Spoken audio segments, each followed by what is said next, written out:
Oh, that was creepy.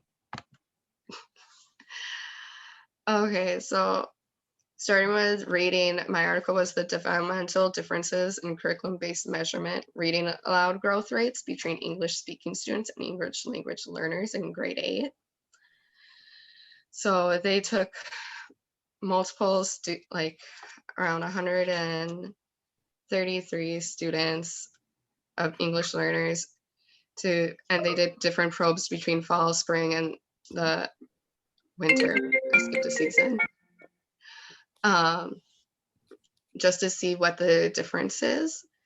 And even though it did end up showing that English language learners were behind, they showed just as much growth as the native English learners. So with more intensive like RTIs, they can really catch up just as fast. Okay, cool. I did my math one, or no, my writing one was about English language learners, and they talked about how there wasn't a lot of like probes that switched over into the Spanish language as easily. So that's cool and they didn't see like that progress because they didn't have like cut scores, or they couldn't monitor for where students would be falling behind. So they still have to work to find those. So that's cool that they're in reading, it seems to be better. My reading article was early grade curriculum-based reading measures for students with intellectual disabilities. And it was about students who were they like sampled special education teachers and students with intellectual disabilities, like 9 to 15 years old, in different areas of like urban, suburb, rural, and different locations, to really get a broad aspect of different students with intellectual disabilities in different schools. And they conducted their CBMs, and it was all about them finding out. They asked 4 questions. Can the SPED teachers monitor progress of the students who have IDs? Does progress monitoring capture growth for the students with IDs? What reading skills do teachers report teaching to students with IDs? Are there relationships between CBM performances and reading instructions? And then they go on to answer all of the questions in their results and their discussion portion of the articles. And they really dove deep into just the idea that like the SPED teachers are helping their students with IDs with these CBM scores and like knowing what's going on for them. Okay, so just making sure that like covering all areas of it, like monitoring all areas of like giving a CBM in terms of both teacher and student to make sure that it's actually like effective in its use. Yeah, pretty much was the article. Okay. I like that because in mine was it's more broad, so you're getting kids from like different districts all over, where mine was just from a single district in go figure, Minneapolis. Yeah. And so I had like all those even aspects all yeah, over. and most of the students were already like basically average readers, so none of them are really like low where you can see as big a difference. So not as much a variety. Yeah. And then my article was curriculum-based measurements of reading growth, talking about weekly versus intermittent progress monitoring. So they took 66 students from the 2nd to the 3rd grade, and they were all given 3 reading passages in their time and whatever their progress monitoring week. So it was 3 passages across every 3 week, every 4 weeks, every 5 weeks, and every 6 weeks across a 13-week period. And yes, they were given those 3 measures per week. They reused the passages so that the students became more familiar with it. And so basically what they were trying to figure out if weekly progress monitoring or intermediate monitoring was better. And they found that the intermediate schedules were no less effective than weekly schedules. finding that teachers could cut back on their progress monitoring and load of work that they have to do, while also leaving the students in their instructional classes instead of pulling them out multiple times per week or once a week. I really like that they were able to look at the difference between the weekly versus the other kind of monitoring, and Mhm. noticing that like it didn't really matter which one they did. Yeah, because they were seeing like the same kind of progress made by the students. Yeah, it's I feel like doing it like during like the seasonal one Mhm. is easier, but you all do it like at once, so I don't know if it would be in the long run because you have to do all the kids at one time. Whereas like Yeah. the weekly ones, you could spread it out. I'm just glad to see that either way you do it, you're gonna see the same progress. Mhm. Oh, that is interesting because sometimes you might almost think about it as like, well, this kid didn't have as many weeks to or days to learn as many words as these other kids who maybe you test them last in the Yeah. rotation versus the kid who goes first. I'm Mhm. curious if there's a difference at all between that or if it's still just nothing like your article was saying. Yeah, they didn't really touch on like specifically where they went in the rotation of like when, like during the day they got it, or like in what order. Mhm, But that would be interesting to know, like if like they were tested at the same time or like at a different time, that would matter. mhm. Okay, so moving on to writing. Mine was called Assessing Children's Writing Products, the Role of Curriculum-Based Measures. And it started off talking about how writing is such a complex idea for most students, and the amount of time that it takes to develop. You don't really master this till you're in your teenage years. So students are like just struggling all the way through elementary with writing, and like writing assessments can be stressful for them. So like being able to have like those alternative assessments for that, so being like oral or written or in a picture, because those skills are harder for students, and just making sure that they actually know what they're doing. And then it also went on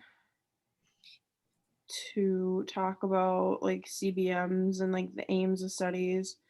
So then they did talk about a study because that's what they all have a study in them.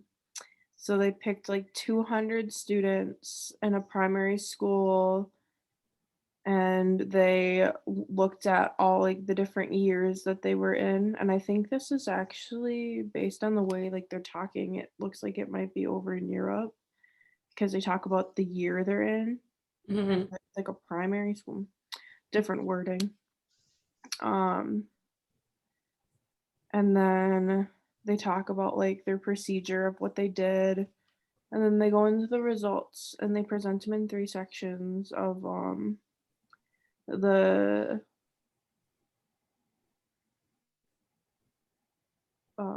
like the measures of accuracy. The measures were like sensitive to developmental differences, measures in relations to a norm, and then it just continues to like give data on the stuff. And then they discuss the primary purpose was to examine the potential use of writing as a means of evaluating their product for English. Mhm. It was a very interesting article.